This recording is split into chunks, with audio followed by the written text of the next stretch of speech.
Buenas tardes, mi nombre es Eric Ortelli, soy director médico del Hospital Center Vista Hermosa y hoy vamos a tocar un tema que se refiere mucho a una patología, una enfermedad del que todos tenemos miedo. Todo mundo tenemos un temor terrible y fundado, obviamente, acerca de lo que son las enfermedades coronarias y en particular el infarto al miocardio. Esta es una enfermedad que tiene incluso un tinte romántico, o sea, es el dolor torácico, el agotamiento de la capacidad del corazón para poder mantener la vida y definitivamente pues es un sinónimo en cuanto se presenta de una gravedad extrema e incluso la muerte del paciente. Incluso se refiere hasta de forma graciosa, no me digas eso que me puede dar un infarto, ¿no? O sea, son cuestiones pues que en la cultura se manejan porque se sabe que la enfermedad en mucho, y es una realidad, puede producir la muerte de la persona o una discapacidad posterior por una afectación en el corazón. El corazón nunca descansa desde que está en su desarrollo, en el proceso embrionario, hasta en aproximadamente en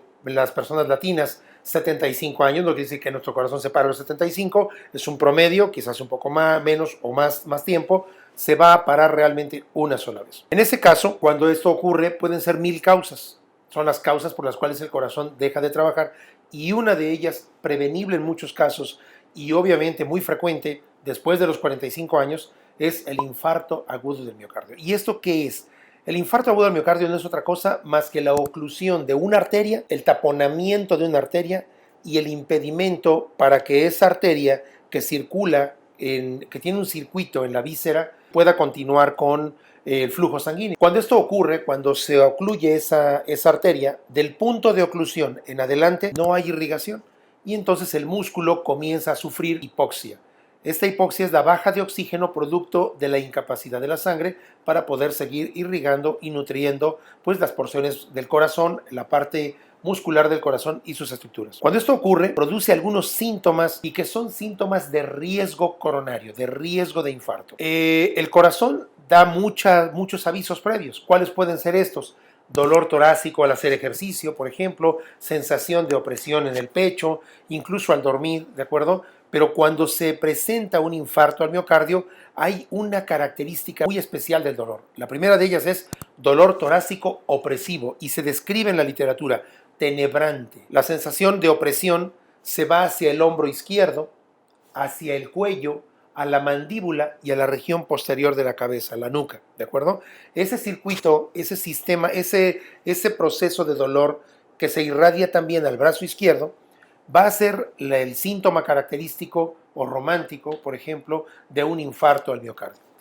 De un infarto al miocardio o de una oclusión coronaria. Las arterias pueden llegar a taparse, pero permitir una pequeña salida de sangre. A eso se le puede denominar angina. Cuando el dolor ocurre en el pecho, se llama dolor anginoso. ¿Qué características tiene? Que hay una sensación de opresión en el pecho y este se elimina o se quita de forma espontánea con reposo o con medicamentos. Hay varias clasificaciones para la angina. Cuando esta se perpetúa, entonces se establece posiblemente un infarto al miocardio y eso es una de las pocas reales urgencias que hay, porque hay que acudir a un hospital, hacer el diagnóstico lo más temprano posible. Lo más temprano posible es menos de una hora, hacer un electrocardiograma, tomar una determinante de estudios de laboratorio y poder identificar si el paciente tiene o no una oclusión coronaria. Cuando esto ocurre y se establece el padecimiento, entonces el médico debe de tomar una decisión.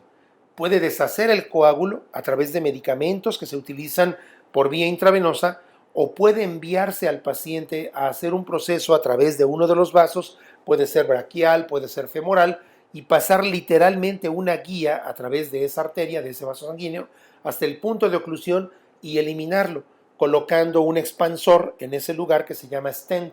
A este procedimiento se le llama cateterismo cardíaco. Entonces tenemos en la actualidad la oportunidad de poder obtener buenos resultados si el proceso está disponible, ¿de acuerdo? Siempre va a ser una urgencia un infarto al miocardio. Siempre va a ser una prioridad un infarto al miocardio. Y en urgencias, yo soy urgenciólogo, nosotros tenemos una máxima que dice, todo dolor torácico es un infarto hasta no demostrar lo contrario.